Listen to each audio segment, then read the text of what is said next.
అందరికీ వందనాలండి. అందరూ బాగున్నారనుకుంటున్నాను. ఇప్పటివరకు మనం కీర్తనల గ్రంథం 1 నుంచి 134 అధ్యాయాలు చదువుకున్నాం. ఈ 134 అధ్యాయాల్లో కూడా అసలు కీర్తనల గ్రంథం దేని గురించి, మంచి చెడుల మధ్య తేడా, యేసుక్రీస్తు వారి గురించిన ప్రవచనాలు, ఇలా ప్రతిదీ కూడా మనం చదువుకుంటూ వస్తున్నాం. 120 నుండి 134 వరకు ఉండే కీర్తనల్ని యాత్ర కీర్తనలు అంటారని, ఇజ్రాయేలీలు వాళ్ళున్న ప్రదేశాల నుండి యెరూషలేము దేవాలయం దగ్గరకు వచ్చేటప్పుడు పాడుకునే కీర్తనలు అని చెప్పి 120 నుండి 134 వరకు కూడా ఇంతకుముందు అధ్యాయాల్లో మనం చదువుకున్నాం.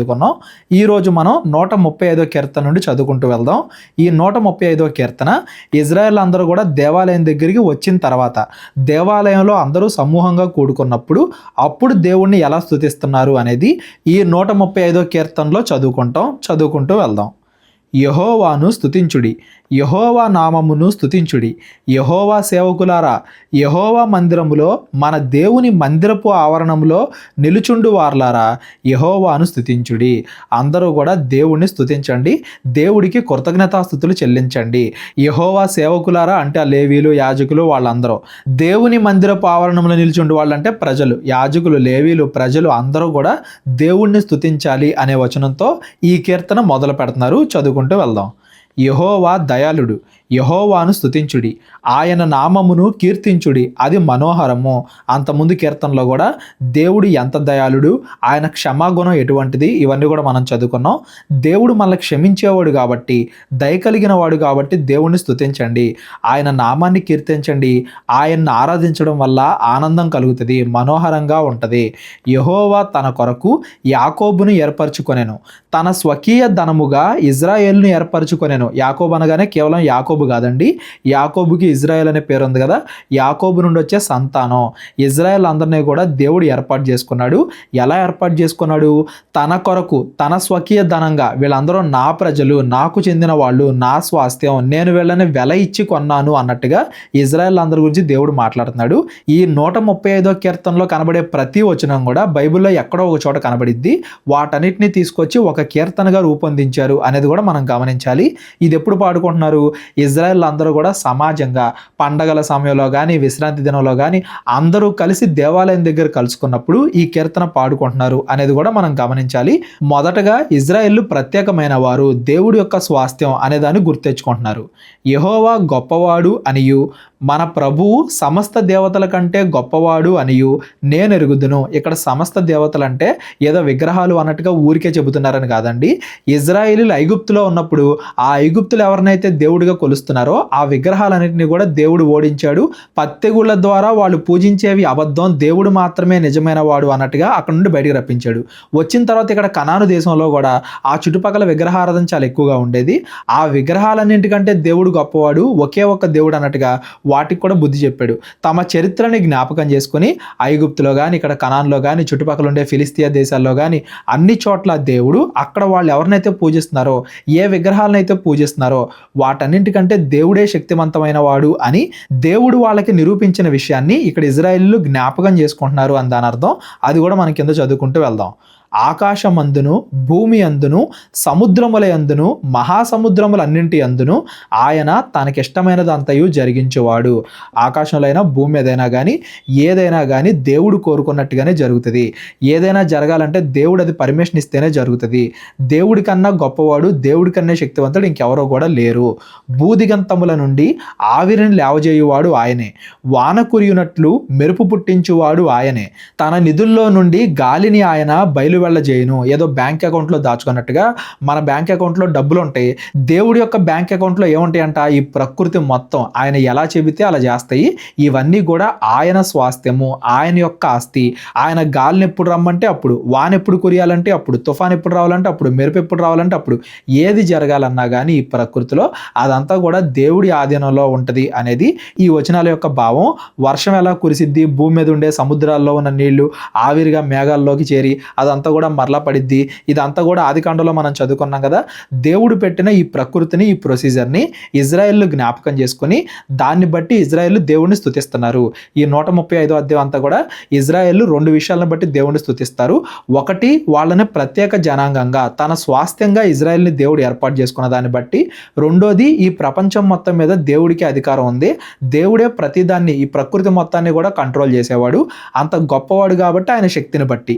ఈ రెండింటిని బట్టే ఇజ్రాయేల్ దేవుడిని ఆరాధిస్తున్నట్టుగా ఈ అధ్యాయంలో మనకి ఎక్కువగా కనబడుతుంది. ఐగుప్తులో మనుషుల తొలిచూలులను పశువుల తొలిచూళ్లను ఆయన హతము చేసెను. ఐగుప్తు నీ మధ్యను ఫరో ఎదుటను అతని ఉద్యోగస్తుల ఎదుటను ఆయనే సూచక క్రియలను మహత్కార్యములను జరిగించెను. ఇదంతా కూడా ఐగుప్తులో వాళ్ళు ఏ ఏ విగ్రహాలను అయితే పూజిస్తున్నారో వాటన్నింటికి కూడా తీర్పుగా ఆ 10 తెగుళ్ళు కూడా ఒక్కో తెగులు ఐగుప్తులో పూజించే ఒక్కొక్క విగ్రహానికి దేవుడి తీర్పు అన్నట్టుగా మనం అంతకుముందు నిర్గమకాండలో కూడా చదువుకున్నాం. అవన్నీ కూడా మీకు గుర్తున్నాయి అనుకుంటున్నాను. అలాగా ఆ ఐగుప్తీయులకి దేవుడు తీర్పు తీర్చాడు. అనేకులైన అన్యజనులను బలిష్ఠులైన రాజులను ఆయన హతము చేశాను. ఇక్కడ అనేకమైన అన్యజనులు అనగానే ఇజ్రాయెల్ 40 సంవత్సరాల ప్రయాణంలో ఇజ్రాయెల్ మీద యుద్ధానికి వచ్చిన వాళ్ళు, అలాగే వాగ్దాన దేశం దగ్గర ఎవరైతే కనానీయులు ఉన్నారో వాళ్ళందరినీ కూడా దేవుడు హతము చేశాడు. అమోరీల రాజైన సీహోనును బాషాను రాజైన ఓగును హతము చేశాను. కనాను రాజ్యములన్నింటినీ ఆయన పాడు చేశాను. అంతకుముందు ఐగుప్తులో కానీ కనానీయులు కానీ ఆ రాజులు వాళ్ళని దేవుళ్ళుగా ప్రకటించుకునేవాళ్ళు, విగ్రహారాధన కూడా అలాగే చేసేవాళ్ళు. వాటన్నింటికీ దేవుడు తీర్పు తీర్చాడు.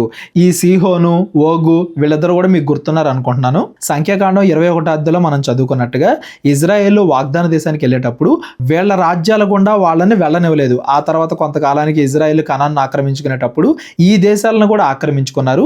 దేవుడు ఈ దేశాలను కూడా జయించేలాగా ఇజ్రాయేల్కి సహాయం చేశాడు. ఆ రాజ్యాలన్నింటినీ ఎవరైతే దేవుడికి వ్యతిరేకంగా తిరిగారో వాటన్నిటిని కూడా దేవుడు పాడు చేశాడు. ఆయన వారి దేశమును స్వాస్థ్యమునుగాను ఇజ్రాయేలీలైన తన ప్రజలకు స్వాస్థ్యముగాను అప్పగించెను. ఆ భాషను ఆ ప్రాంతాలన్నీ కూడా తర్వాత ఇజ్రాయెల్ దేశంలో కలిసిపోయి ఇజ్రాయేలీలు ఆ కనాను దేశం మొత్తాన్ని కూడా స్వాధీనపరుచుకున్నారు. దేవుడు వాళ్ళకి ఆ దేశాన్ని వాగ్దాన దేశాన్ని అప్పగించాడు అన్నట్టుగా ఇవన్నీ కూడా మనం అంతకుముందు చదివిన మోషే ధర్మశాస్త్రంలో చదువుకున్నాం. వాటన్నిటిని ఇక్కడ ఇజ్రాయేల్ జ్ఞాపకం చేసుకుని దేవుణ్ణి స్తుతిస్తున్నారు అనేది ఈ కీర్తన యొక్క భావం. యెహోవా నీ నామము నిత్యము నిలుచును. యెహోవా నీ జ్ఞాపకార్థమైన నామము తరతరములు ఉండును. యెహోవా తన ప్రజలకు న్యాయము తీర్చును. తన సేవకులను బట్టి ఆయన సంతాపము నొందును. దేవుడు తన ప్రజలకు న్యాయం తీరుస్తాడు, చెడ్డవాళ్ళకి తీర్పు తీరుస్తాడు. ఎవరన్నా మంచి వాళ్ళు హింసింపబడతంటే దేవుడు కూడా బాధపడతాడు. దేవుడు వాళ్ళకి సహాయం చేస్తాడు, న్యాయం తీరుస్తాడు. అంతకుముందు చదివిన అధ్యాయాల్లోనేమో 120 నుండి 134 వరకు దేవుడి కృప, దేవుడి యొక్క కనికరం, దేవుడి యొక్క క్షమాగుణం, దేవుడి యొక్క ప్రేమ, దేవుడి యొక్క గొప్పతనం ఇవన్నీ కూడా జ్ఞాపకం చేసుకున్నారు. ఈ 135వ అధ్యాయం వచ్చేసరికి అందరూ కూడా దేవాలయంలో కలిసి వాళ్ళని దేవుడు ఎందుకు స్పెషల్గా ఏర్పాటు చేసుకున్నాడు అన్నట్టుగా ఇజ్రాయెల్ చరిత్రను జ్ఞాపకం చేసుకుని దాన్ని బట్టి దేవునికి కృతజ్ఞతలు చెల్లిస్తున్నారు అని దాని అర్థం. ఈరోజు మనం కూడా సంఘంగా కూడుకున్నప్పుడు అందరం కలిసి దేవుణ్ణి ఆరాధించేటప్పుడు దేవుడు మన కోసం ఏమేం చేశాడు, మనల్ని ఎలాగా తనకు ప్రత్యేకపరుచుకున్నాడు, మనల్ని ఎలాగా లోకానికి వేరుగా ఉంచాడు, మంచి వాళ్ళని హింసించే వాళ్ళకి దేవుడు ఎలా తీర్పు తీర్చాడు, ఇవన్నీ కూడా ఎప్పటికప్పుడు జ్ఞాపకం చేసుకుంటూ ఉండాలి అనేది ఈ అధ్యాయం యొక్క సారాంశం. అన్యజనుల విగ్రహములు వెండి బంగారువి, అవి మనుషుల చేతి పనులు. వాటికి నోరుండియు పలకవు, కన్నులుండియు చూడవు, చెవులుండియు వినవు. వాటి నోళ్లలో ఊపిరి లేసమైనా లేదు. వాటిని చేయువారును వాటి యందు నమ్మిక ఇంచువారందరూ వాటితో సమానులగుదురు. వీటిని కూడా మనం అంతకుముందు కీర్తనలో ఎక్స్ప్లెయిన్ చేసుకున్నాం, అందుకే మరలా ఇక్కడ ఎక్స్ప్లెయిన్ చేయట్లేదు. విగ్రహారాధన తప్పు, ఒకే ఒక్క దేవుడు ఉన్నాడు అనేదాన్ని ఇజ్రాయెల్ అందరూ కూడా మరలా జ్ఞాపకం చేసుకుంటున్నారు అందని అర్థం. ఇజ్రాయేలు వంశీయులారా యెహోవాను సన్నుతించుడి. అహరోను వంశీయులారా యెహోవాను సన్నుతించుడి. లేవి వంశీయులారా యెహోవాను సన్నుతించుడి. యెహోవా యందు భయభక్తులు గలవార్లారా యెహోవాను సన్నుతించుడి. ఈ మాటలు కూడా అంతకుముందు కీర్తనలో మనం చదువుకున్నాం. ఇజ్రాయెల్లో 12 గోత్రాలు, అహరోను వంశీయులు అంటే యాజకులు, లేవీల వంశీయులు అంటే అక్కడ పనిచేసేవాళ్ళు. ఎవరెవరైతే దేవుడు యందు భయభక్తులు గలవారో వాళ్ళందరూ యెరూషలేము దేవాలయంలో ఎవరైతే కూడుకున్నారో వాళ్ళందరూ కూడా దేవుణ్ణి స్తుతించండి అన్నట్టుగా అందరూ కలిసి ఈ కీర్తన పాడుకుంటున్నారు అందని అర్థం. యెరూషలేములో నివసించు యెహోవా సియోనులో నుండి సన్నుతింపబడును గాక. యెహోవాను స్తుతించుడి. సియోను అనగానే ఆ యెరూషలేము కొండ, ఆ దేవాలయం ఉండే స్థలం. యెరూషలేములో ఆ పట్టణంలో ఎస్పెషల్గా ఆ దేవాలయంలో దేవుడి యొక్క ఆరాధన జరుగుతుంది కాబట్టి అక్కడ దేవుడిని స్తుతించండి, దేవుడిని ఆరాధించండి అన్నట్టుగా అందరూ కూడా జ్ఞాపకం చేసుకుంటున్నారు, కలిసి ఈ కీర్తన పాడుకుంటున్నారు అని దాని అర్థం. ఈ కీర్తనలు 135 అధ్యాయంలో మనం చదువుకున్న ప్రతి వచనం కూడా అంతకుముందు ఏదో ఒక కీర్తనలోనో పుస్తకంలోనో మనం చదువుకున్నాం కాబట్టి మరలా ఇక్కడ ప్రతిదీ కూడా ఇన్ డీటెయిల్గా ఎక్స్ప్లెయిన్ చేయట్లేదు. ఎవరికైనా ఏదైనా డౌట్ ఉంటే డిస్క్రిప్షన్లో నా నెంబర్ ఉంటుంది, కాల్ కానీ వాట్సాప్ కానీ చేయండి. మనం చదువుకుంటూ వెళ్దాం. కీర్తనల గ్రంథం 136వ అధ్యాయం. ఇది కూడా అందరూ కలిసి దేవాలయంలో పాడుకునే పాటే. ఆ పండగ సమయంలో అందరూ కలిసి దేవాలయంలో దేవుణ్ణి ఎలా స్తుతిస్తున్నారు, దేవుణ్ణి ఎలా కీర్తిస్తున్నారు అనేది చదువుకుందాం. ఇదంతా కూడా ఏదో ఎక్స్‌ప్లెయిన్ చేసుకోవడానికి కాదండి. ఒక 1000 మంది, 10,000 మంది, లక్షల మంది అందరూ కలిసి ఒకటే పాటని ఒకటేసారి పాడితే ఎలా ఉంటదో అలా ఊహించుకోండి. అలా చదువుకుంటూ వెళ్దాం. ఈ 136వ కీర్తన. యెహోవా దయాళుడు, ఆయనకు కృతజ్ఞతాస్తుతులు చెల్లించుడి, ఆయన కృప నిరంతరము ఉండును. దేవునికి కృతజ్ఞతాస్తుతులు చెల్లించుడి, ఆయన కృప నిరంతరము ఉండును. ప్రభువునకు కృతజ్ఞతాస్తుతులు చెల్లించుడి, ఆయన కృప నిరంతరము ఉండును. ఆయన ఒక్కడే మహత్కార్యములు చేయువాడు, ఆయన కృప నిరంతరము ఉండును. తన జ్ఞానము చేత ఆయన ఆకాశమును కలగజేసెను, ఆయన కృప నిరంతరము ఉండును. ఆయన భూమిని నీళ్ల మీద పరిచిన వాడు, ఆయన కృప నిరంతరము ఉండును. ఆయన గొప్ప జ్యోతులను నిర్మించిన వాడు, ఆయన కృప నిరంతరము ఉండును. పగటిని ఏలుటకు ఆయన సూర్యుని చేసెను, ఆయన కృప నిరంతరము ఉండును. రాత్రిని ఏలుటకు ఆయన చంద్రుణ్ణి నక్షత్రములను చేసెను, ఆయన కృప నిరంతరము ఉండును.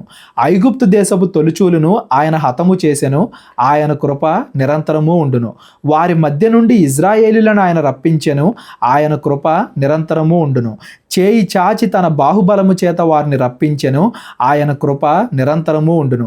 ఎర్ర సముద్రమును ఆయన పాయలుగా చీల్చెను, ఆయన కృప నిరంతరము ఉండును.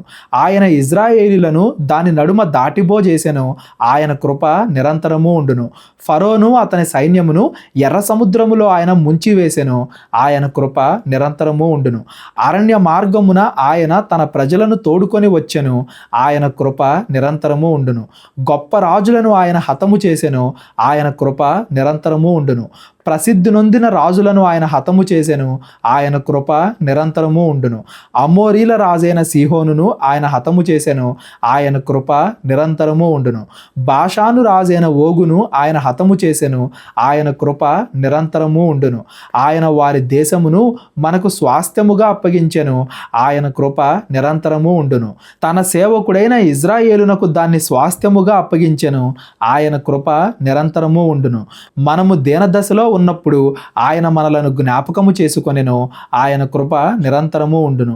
మన శత్రువుల చేతిలో నుండి మనలను విడిపించెను, ఆయన కృప నిరంతరము ఉండును. సమస్త జీవులకు ఆయన ఆహారం ఇచ్చుచున్నాడు, ఆయన కృప నిరంతరము ఉండును. ఆకాశమందుండు దేవునికి కృతజ్ఞతాస్తుతులు చెల్లించుడి, ఆయన కృప నిరంతరము ఉండును. ఈ 26 వచనాల్లో కూడా ఇజ్రాయేలు ఆదికాండం నుండి ఇప్పటివరకు జరిగిన ప్రతిదాన్ని కూడా జ్ఞాపకం చేసుకుంటున్నారు. మీరు గమనించండి, అన్నీ కూడా క్రోనలాజికల్ ఆర్డర్లో ఉంటాయి. ఎలాగా? ఇదిగో దేవదేవునికి అందరికన్నా ఆయనే పవర్ఫుల్, దయాళుడు, ఆయన క్షమాగుణం కలిగిన వాడు, ప్రభువులకు ప్రభు, ఆయనకన్నా గొప్పవాడు ఇంకెవరో లేరు, ఆయన ఒక్కడే మహత్కార్యములను చేయువాడు, ఒక్కడే దేవుడు. దేవుళ్ళు చాలా ఎక్కువ మంది ఉంటారు అనేది ఏం లేదు. ఒకే ఒక్క దేవుడు ఈ ప్రపంచం మొత్తాన్ని చేశాడు, ఆయన ఒక్కడే నిజమైన దేవుడు. మిగిలినవన్నీ కూడా ఒట్టి విగ్రహాలు. ఆయనకి ఎంత జ్ఞానం ఉందో, ఆయన తన జ్ఞానం చేత ఏం చేశాడు? భూమిని నీళ్ల మీద పరిచాడు. ఇవన్నీ కూడా ఆదికాండం మొదటి అధ్యాయంలో మనం మాట్లాడుకుంటాం. అసలు భూమిని ఎంత గొప్పగా చేశాడు, అసలు భూమిని శూన్యంలో నిలబెడతాం ఏంటి, ఆకాశంలో ఉండే నక్షత్రాలు ఈ ఆకాశం మొత్తాన్ని చేయడం ఏంటి, విశ్వాన్ని చేయడం ఏంటి, గొప్ప జ్యోతులు సూర్యుడిని చంద్రుడిని చేస్తావేంటి, పగలపూట రాత్రిపూట అవి క్రమం తప్పకుండా వస్తూ వెళ్తావేంటి, భూమి మీద వెలిగేవడం ఏంటి, భూమి లాంటిది ఇంత పెద్ద విశ్వంలో ఏది లేకపోవడం ఏంటి, ఇదంతా కూడా దేవుడి యొక్క క్రియ కదా అన్నట్టుగా ఇప్పటిదాకా దేవుడి యొక్క సృష్టిని జ్ఞాపకం చేసుకున్నారు. ఇక్కడ నుండి ఇజ్రాయెల్ని జ్ఞాపకం చేసుకుంటున్నారు. ఐగుప్తులో అంతకుముందు వీళ్ళు బానిసలుగా ఉండేవాళ్ళు. గొప్ప సూచక కార్యాల చేత దేవుడు వీళ్ళని బయటికి రప్పించాడు. ఆ పత్తెగుళ్ళు అవన్నీ కూడా ఎలా జరిగాయో మనం చూసాం. ఆ తర్వాత ఎర్ర సముద్రాన్ని ఎలా పాయలు చేశాడో మనం చూసాం. ఆ ఎర్ర సముద్రంలో ఇజ్రాయెల్ నడిచిపోవడం ఏంటి, కేవలం ఫరో సైన్యం మాత్రమే అందులో నశించిపోవడం ఏంటి, ఇవన్నీ కూడా వింతలే కదా. ఆ తర్వాత 40 సంవత్సరాల అరణ్యంలో ఉన్నప్పుడు ప్రతిరోజు వాళ్ళకి ఆహారం, మాంసం, నీళ్లు ప్రతిదీ కూడా దేవుడే చూశాడు. అగ్నిస్తంభం, మేఘస్తంభం, మధ్యలో వీళ్ళ మీదకి ఎవరైనా యుద్ధాలు వస్తే ఆ రాజుల్ని దేవుడు ఓడించాడు. వాళ్ళే ఓడిపోయారు కానీ ఇజ్రాయెల్ బతికున్నారు.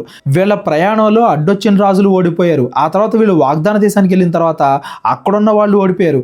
దేవుడు అందరినీ కూడా ఓడించి ఇజ్రాయేలీలు ఇజ్రాయేలీలకి ఆ వాగ్దాన దేశాన్ని స్వాస్థ్యంగా ఇచ్చాడు, వీళ్ళని కాపాడాడు. అక్కడితో అయిపోయిందంటే న్యాయాధిపతుల కాలంలో వీళ్ళు ఎన్నోసార్లు బానిసలు వెళ్ళిపోవడం, దేవుడు మరలా వాళ్ళని విడిపించడం, ఎన్నోసార్లు చెరగెళ్ళిపోవడం, దేవుడు మరలా వాళ్ళని విడిపించడం. దీన దశలో ఉన్నప్పుడు దేవుడు వీళ్ళని జ్ఞాపకం చేసుకున్నాడు, శత్రువుల చేతిలో నుండి విడిపించాడు, చెరల నుండి విడిపించాడు, కరువు నుండి కాపాడాడు. సమస్త జీవులకి, కేవలం ఇజ్రాయేల్కి మాత్రమే కాదు, భూమి మీద ఉండే ప్రతి ఒక్కరిని కూడా పోషించే దేవుడే. అంత గొప్ప దేవుడికి కృతజ్ఞతాస్తుతులు చెల్లించండి అని ఒక పక్కన పలకడం, అందరూ కూడా మరలా ఆయన కృప నిరంతరము ఉండును. ఇప్పుడు దాకా ఎలా అయితే ఆయన కాపాడాడో ఇక ముందు కూడా అలాగే కాపాడాలి, కాపాడతాడు అనే నమ్మకంతో నిరంతరము ఆయన కృప ఉంటుంది. మన వైపు నుండే మనం ఒకవేళ ఆయన పాపం చేస్తామేమో కానీ దేవుడు మాత్రం తన కృపను ఎప్పుడూ ఉంచుతానే ఉంటాడు అన్నట్టుగా వీళ్ళందరూ ఆ యెరూషలేము దేవాలయంలో కొన్ని లక్షల మంది కలిసి ఈ పాటని ఒకటేసారి పాడుకుంటున్నారు, ఆ దేవాలయంలో జ్ఞాపకం చేసుకుంటున్నారు అందని అర్థం. 134 వరకు కూడా యాత్ర కీర్తనలు మనం చదువుకున్నాం. 135, 136 ఈ 2 కీర్తనలు కూడా దేవాలయంలో అందరూ కలిసి పాడుకునేవి, అందరూ కలిసి దేవుణ్ణి స్తుతించేవి అని దాని అర్థం. ఈ రోజు కూడా మనం ఆరాధన ఎలా చేయాలి అనే దానికి ఇవన్నీ కూడా ఒక మంచి ఉదాహరణలు. కీర్తనల గ్రంథం 137 అధ్యాయం. ఇప్పటిదాకా చదువుకున్నాయేమో కృతజ్ఞతా కీర్తనలు. ఈ 137 అధ్యాయం ఇజ్రాయేలీలు వాళ్ళు బబులోన్లో బానిసలుగా ఉన్నప్పుడు అప్పుడు ఏం జరిగింది అనే దాన్ని జ్ఞాపకం చేసుకుంటున్నారు అని దాని అర్థం. అది కూడా చదువుకుంటూ వెళ్దాం. బబులోను నదుల యొద్ద కూర్చొని ఉన్నప్పుడు మనము సియోన్ను జ్ఞాపకం చేసుకొని ఏడ్చుచూ ఉంటిమి. ఆ బబులోన్లో వీళ్ళందరూ కూడా నదుల దగ్గర, అక్కడే కొంచెం ప్రశాంతంగా ఉంటుంది, ఆ నదుల దగ్గర కూర్చుని మేము అంతకుముందు ఇజ్రాయెల్లో ఎంత బాగుండేవాళ్ళమో, సియోన్లో దేవుని మంచిగా ఆరాధించే వాళ్ళం, మా దేశంలో మేము ఉండేవాళ్ళం, మేము పాపం చేయడం వల్ల ఇప్పుడు ఇక్కడ బానిసలుగా వచ్చేసామని చెప్పి వాళ్ళందరూ వాటిని జ్ఞాపకం చేసుకొని ఏడ్చుచూ ఉన్నారు. ఆ బానిసలుగా ఉన్నన్ని సంవత్సరాలు, ఆ బబులోన్లో ఉన్న 70 సంవత్సరాలు కూడా ఇజ్రాయెల్ అలాగే బాధపడతా ఉన్నారు. తర్వాత మనం ఏహెచ్కేల్ పుస్తకం చదువుకుంటాం, ఏహెచ్కేల్ గారు కూడా అలాగే నదుల దగ్గర కూర్చొని బాధపడుతున్నారంటగా మనం చదువుకుంటాం. ఇజ్రాయేలీలు అలా బాధపడుతూ ఉన్నప్పుడు ఏం జరిగిందంట, వాటి మధ్యనున్న నిరవంజి చెట్లకు మన సితారాలు తగిలించితిమి. సితారాలు తగిలించడం అంటే దాని ఉద్దేశం ఏంటంటే దేవుణ్ణి ఆరాధించకుండా వాటిని ఒక పక్కన పడేసాము, ఆ మ్యూజిక్ ఇన్స్ట్రుమెంట్స్ అన్నిటిని కూడా ఒక పక్కన పడేసాము అంటే దేవుణ్ణి ఆరాధించుకోవడానికి కూడా సరిగ్గా కుదిరేది కాదు ఆ బబులోను చెరలో ఉన్నప్పుడు అనే విషయాన్ని ఇజ్రాయేలు జ్ఞాపకం చేసుకుంటున్నారు. అచట మనలను చెరగొన్న వారు ఒక కీర్తన పాడుడి అనిరి, మనలను బాధించిన వారు సియోను కీర్తనల్లో ఒకదాన్ని మాకు వినిపించుడి అని మన వలన ఉల్లాసము గోరిరి. అక్కడుండే బబులోనీలు, మనలను చెరగొట్టిన వాళ్ళంటే బబులోన్లో ఉండే ప్రజలు ఇజ్రాయేలీలను అడుగుతున్నారంట, మా కోసం ఒక కీర్తన పాడండి, మీరు యెరూషలేములో పాడుకునేవాళ్ళు కదా సియోను కీర్తనలు, ఆ దేవాలయంలో పాడేవి, వాటిని ఏదన్నా ఒక దాన్ని పాడండి అన్నట్టుగా వాళ్ళు అపహసించారు, వాళ్ళు వీళ్ళని ఎగతాళి చేస్తున్నారు, ఇంకా ఇంకా బాధిస్తున్నారు అని దాని అర్థం. బాధించిన వారంటే ఇంకా ఇంకా ఇబ్బంది పడుతున్నారు. ఇప్పుడు వీళ్ళేమో చెరలోకి వెళ్ళిపోయారు, చెరలోకి వెళ్ళిపోయిన తర్వాత మీ దేవుడు మిమ్మల్ని రక్షించలేదా, దేవాలయంలో పాడుకునే పాటలు ఏమేని, యెరూషలేము గొప్పది గొప్పది అని పాడుకునే పాటలు ఏమేని అన్నట్టుగా వాళ్ళు వీళ్ళని హేళన చేస్తున్నారు అని దాని అర్థం. ఇదంతా కూడా బబులోన్లో ఉన్నప్పుడు వీళ్ళు ఎంత బాధపడ్డారు అనే దాన్ని గుర్తు చేసుకుంటున్నారు అని దాని అర్థం. ఇప్పుడు దాకా పైన మాట్లాడుకున్న కీర్తనలేమో వీళ్ళు యెరూషలేము దేవాలయంలో పాడుకున్న కీర్తనలు, ఆనందంగా పాడుకున్న కీర్తనలు. ఇదేమో వీళ్ళు బబులోన్లో ఉన్నప్పుడు ఎటువంటి బాధ ఎదుర్కొన్నారు అని తెలిపే కీర్తన. అన్యుల దేశములో యెహోవా కీర్తనలు మనం ఎట్లు పాడుదుము, యెరూషలేమా నేను నిన్ను మరచిన ఎడల నా కుడి చెయ్యి తన నేర్పును మరచునుగాక. ఇది ఎలాగా అసాధ్యమో నేను దేవుణ్ణి మర్చిపోవడం కూడా, యెరూషలేము ప్రాంతాన్ని అంటే ఆ దేవాలయాన్ని, దేవుణ్ణి మర్చిపోవడం కూడా అసాధ్యము. అన్యుల దేశాల్లో దేవుణ్ణి ఎలా కీర్తిస్తాము, మేము అసలే బాధల్లో ఉన్నాము, బాధల్లో ఉన్నప్పుడు ఆనందకరమైన కీర్తనలు ఎలా పాడతాము, అది కూడా మా శత్రువులందరూ మమ్మల్ని ఎగతాళి చేస్తున్నప్పుడు ఆ సమయంలో ఎలా పాడుతున్నాము, పాడట్లేదు అన్నంత మాత్రాన మేము దేవుణ్ణి మర్చిపోయామని కాదు, దేవుణ్ణి మర్చిపోవడం అనేది అసాధ్యం. నేను నిన్ను జ్ఞాపకము చేసుకొనని ఎడల నా ముఖ్య సంతోషము కంటే నేను యెరూషలేమును హెచ్చుగా ఎంచని ఎడల నా నాలుక నా అంగిటిని అంటుకొనుగాక. నా నాలుక నా అంగిటిని అంటుకొనును, నా కుడి చెయ్యి తన నేర్పును మరచును. ఇవన్నీ కూడా ఎలా అయితే అసాధ్యమో నేను నా దేవుణ్ణి మర్చిపోను అన్నట్టుగా ఇజ్రాయేల్ అందరూ కూడా ఆ బబులోను ప్రాంతంలో దేవుణ్ణి గుర్తు చేసుకుంటున్నారు అందని అర్థం. యెహోవా ఎదోము జనులు చేసినది జ్ఞాపకము చేసుకొనము, యెరూషలేము పాడిన దినమును జ్ఞాపకము చేసుకొనము. యెరూషలేము పాడవడం, ఎదోము అంటే బబులోనీలు ఇజ్రాయేలులను ఆక్రమించుకునేటప్పుడు ఎదోమీలు బబులోనీలకి సహాయం చేశారు. ఎదోమీలు కానీ బబులోనీలు కానీ ఇజ్రాయేలుల్ని ఎంతగా హింసించారో ఇవన్నీ కూడా మనం రాజుల గ్రంథాల్లో చదువుకున్నాం, దినవృత్తాంతాల గ్రంథాల్లో చదువుకున్నాం. ఆ తర్వాత రాబోయే పుస్తకాల్లో కూడా మనం చదువుకుంటాం. ఇజ్రాయేలుల్ని, యూదులందరినీ కూడా చంపేయడం, వాళ్ళ పిల్లల్ని చంపడం, గర్భవతుల్ని చంపడం, గర్భంలో ఉండే పిల్లల్ని చంపడం, ఆహారం లేకుండా చేయడం, బానిసలుగా చేయడం, ఎన్ని అక్రమాలు చేశారో ఆ బబులోనీయులు, దానికి మళ్ళీ ఎదోమీయులు సహాయం చేశారు. వీటన్నిటిని కూడా జ్ఞాపకం చేసుకో దేవుడా అని వీళ్ళందరూ కూడా బబులోన్లో ఉన్నప్పుడు దేవుడికి ప్రార్థన చేశారు. దానిని నాశనము చేయుడి, సమూల ధ్వంసము చేయుడి అని వారు చాటిరి కదా. ఇజ్రాయెల్ని నాశనం చేసేయాలి, ఇజ్రాయెల్ ప్రజలందరినీ కూడా అసలు పూర్తిగా నాశనం చేసేయాలి, యూదులు అన్న వాళ్ళు ఒక్కళ్ళు కూడా ఉండకూడదు అన్నట్టుగా ఆ బబులోనీలందరూ కూడా మమ్మల్ని హింసించారు కదా అని ఆ యెరూషలేం పట్టణం కూలిపోవడం, యూదా రాజ్యం పాడైపోవడం, దేవాలయం కూలిపోవడం, ఇవన్నీ కూడా ఇజ్రాయేలీలు జ్ఞాపకం చేసుకుంటున్నారు అందని అర్థం. పాడు చేయబడబోవు బబులోను కుమారి, నీవు మాకు చేసిన క్రియను బట్టి నీకు ప్రతీకారము చేయువాడు ధన్యుడు. నీ పసిపిల్లలను పట్టుకొని వారిని బండకేసి కొట్టువాడు ధన్యుడు. ఈ 9వ వచనాన్ని చాలామంది తప్పుగా అర్థం చేసుకుంటారండి. దీని ఉద్దేశం పసిపిల్లల్ని బండకేసి కొట్టమని కాదు. బబులోనీలు ఏం చేశారంటే వాళ్ళు ఇజ్రాయేలీని బానిసలుగా చేసుకునేటప్పుడు ఇజ్రాయెల్ దేశంలోకి వచ్చి ఇజ్రాయెల్ పిల్లలందరినీ కూడా చంపేశారు. ఇజ్రాయెల్లో పసిపిల్లల్ని బండకేసి కొట్టి వాళ్ళని చంపారు. బబులోనీలు అలా చేశారు కాబట్టి ఇదిగో బబులోను, నువ్వు మమ్మల్ని ఎలా అయితే హింసించావో రేపొద్దున నీకు కూడా అదే జరిగిద్ది, దేవుడు నీ మీద కూడా అలాంటి తీర్పే తీసుకొస్తాడు అన్నట్టుగా ఆ బబులోను గురించి దేవుడికి వినపం చేస్తున్నారు అని దాని అర్థం. అంతేగాని క్రైస్తవులుగా మనమే మన శత్రువుల్ని హింసించడం, వాళ్ళ పిల్లల్ని హింసించడం అలాగే చేయకూడదు. ఇక్కడ ఈ కీర్తనకారుడు కూడా అలా భక్తులు చేయాలని కోరుకోవట్లేదు, దేవుడే తీర్పు తీరుస్తాడు. ఇదిగో బబులోను, నువ్వు అంతకుముందు మా పిల్లల్ని బండకేసి కొట్టావు, మా పిల్లలందరినీ కూడా చంపేశావు, మా ఆడవాళ్ళని గర్భవతుల్ని అందరినీ కూడా నాశనం చేసావు, రేపొద్దున నీకు కూడా అదే గతి పట్టిద్ది చూడు, దేవుడు నీ మీదకి తీర్పు తీసుకొస్తాడు చూడు అన్నట్టుగా వీళ్ళు కీర్తనలో జ్ఞాపకం చేసుకుంటున్నారు అందని అర్థం. సేమ్ ఇలాగే దేవుడు బబులోనికి తీర్పు తీరుస్తాడు. ఆ తర్వాత పరిషే వాళ్ళు వచ్చి బబులోని ఆక్రమించుకోవడం, బబులోని గతి కూడా అలాగే అవడం. బబులోనీలు ఎలాగైతే మిగతా వాళ్ళని హింసించారో ఆ తర్వాత వచ్చే రాజ్యాలు పరిషే కానీ గ్రీక్ కానీ వీళ్ళందరూ కూడా బబులోని అలాగే హింసించారు. వాళ్ళకి దేవుడు అలా తీర్పు తీర్చాడు అనే విషయాన్ని కూడా మనం తర్వాత రాబోయే పుస్తకాల్లో గమనించవచ్చు. చరిత్ర చూసినా కానీ మనకు అర్థమవుతుంది.